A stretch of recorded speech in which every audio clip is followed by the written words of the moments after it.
Well, fans, we've just managed to escape the rain there with the crush wrapping up right as the skies opened up and the rain came down. We've got here the winner of the first round of the grudge match, Snakebite versus Bigfoot, Larry Swim in Snakebite. Now, real quick, before we talk about the crush, what have they given you as far as a snake handle goes? I mean, in the past, it's been Colt Cobra and Ricky Rattler. What are you going with?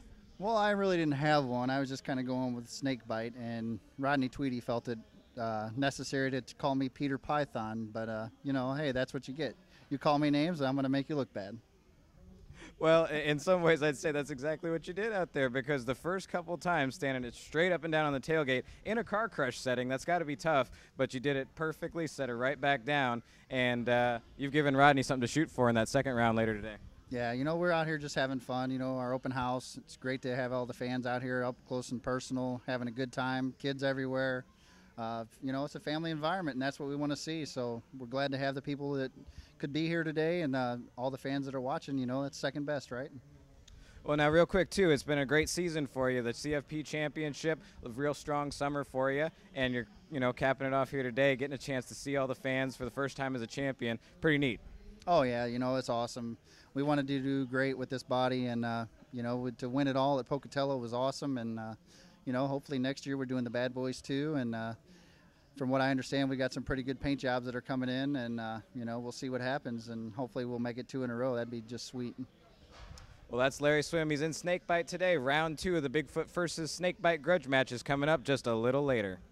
All right, Monster Blog fans, we got a really special treat for you here. We're talking with Nigel Morris, Bigfoot 17 driver out of England. Nigel, I understand this is your first trip over here to America to see a monster truck show. What are your impressions of Indy? I think Indy, if I had to sum it up, it just blew me away. I mean, everything was just bigger, louder, faster, more trucks. The guys ran harder, especially in freestyle. That opened my eyes. That was a different league, really. I love the venue. The place is absolutely massive compared to anything that we have in Europe.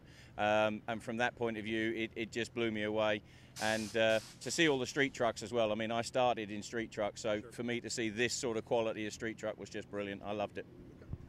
Tell us a little bit about how you got started with the Bigfoot team. I mean, obviously you drive the 17 trucks, the only Bigfoot truck that runs in Europe on a regular basis. Tell us a little bit about how that started. Well, I started off building a 48-inch tire class truck. I was inspired by San Marino, who had the truck Raptor. Sure. But by the time I got Wild Child put together on 48s, unfortunately that class has pretty much dissolved and didn't exist anymore. So I upgraded Wild Child to run on 66. I had her on 5-ton militaries to start with. I did have nitrogen shocks all around, but we ran a Cadillac motor. And that sort of brought us into the world of monster trucks, where I hooked up with Bob Chandler through the MTRA.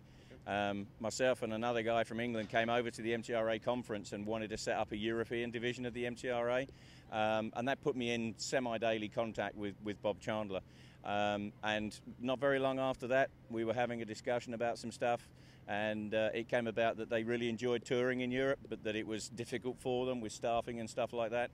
And being an ever optimistic kind of guy, I said, well, maybe I should run one for you. And to my absolute delight, he said yes.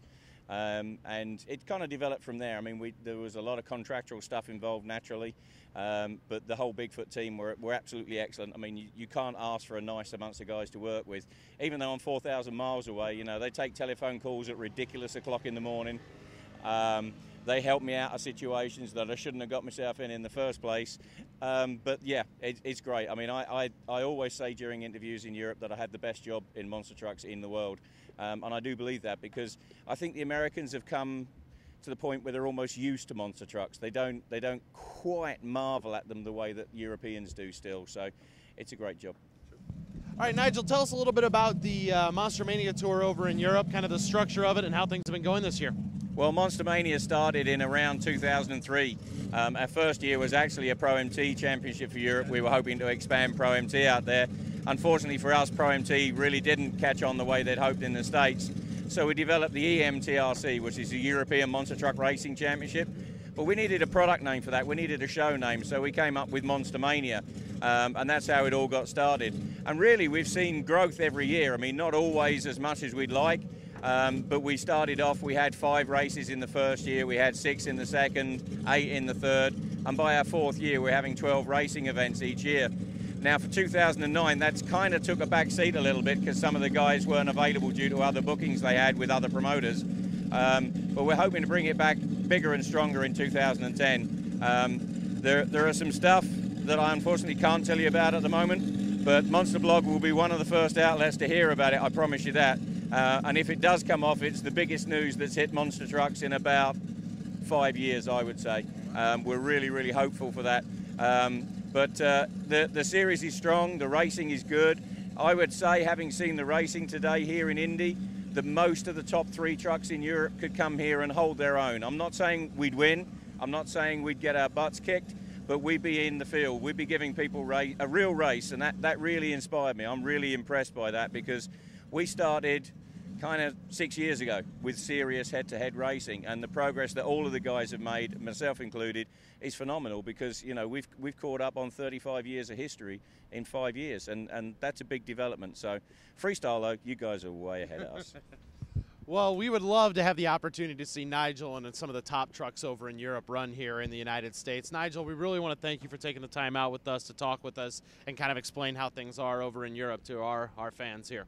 That's great. We love the Monster Blog in Europe. You have to remember that we're monster truck junkies too, and there's not the source of industry stuff that you guys have access to over there. So most of the guys I know check out the blog pretty much every week. So it's a great site, and we love working with you, so it's all good.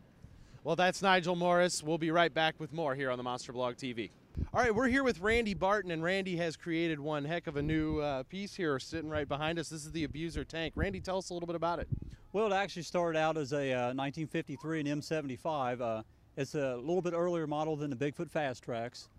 So the same basic concept. A lot of the parts are actually interchangeable. What we've done, we've actually shortened it down 27 inches, removed some track, probably removed a couple thousand pounds just by shortening it. Narrowed it up 13 inches so we can haul it down the road, and obviously put the body on it. We got a 454 Chevy in it, TH400 tranny, and a Dana 80 in the back flipped upside down. What we do is we steer with feet brakes, and it's actually got a hand throttle if you see in the background. It's a lot of fun to drive. I would love to see the tanks come back and do some exhibition runs. I know Brandon Lagarde has the Mad Tracks tank. Perrin's, they have the Nightcrawler tank. So it'd be great to see some of the tanks come back, do a little bit of shows. And absolutely, we've seen quite a resurgence in the tanks, especially in the past few months with the 2 that you mentioned. We've also seen the Gator tank, the old classic from back in the day, making its comeback. We understand you just got it finished this past week. Tell us a little bit about that. Yeah, pretty much Sunday we started putting all the body panels on them, cutting them, getting them to fit and everything. The body was done, just all the body panels and stuff need to be finished. Thursday we had all the lettering done, which is not a whole lot, just something for it. And we kind of pushed it to get here Saturday morning, but it turned out good. I'm pretty happy. So do you have any plans for it in the future? Any shows coming up? Anything along those lines that you want to tell us about? Probably more than anything, we'll do some display work. We may do maybe some fair races, stuff like that. I need to get an RII in it so I can do some shows. I have been asked to come to Cincinnati Gardens in the fall and do a little bit of an exhibition, so that'll be fun. So I'm looking forward to it. Well, that's Randy Barton with the Abuser tank sitting right here behind us. Hopefully we'll see more out of him coming up soon.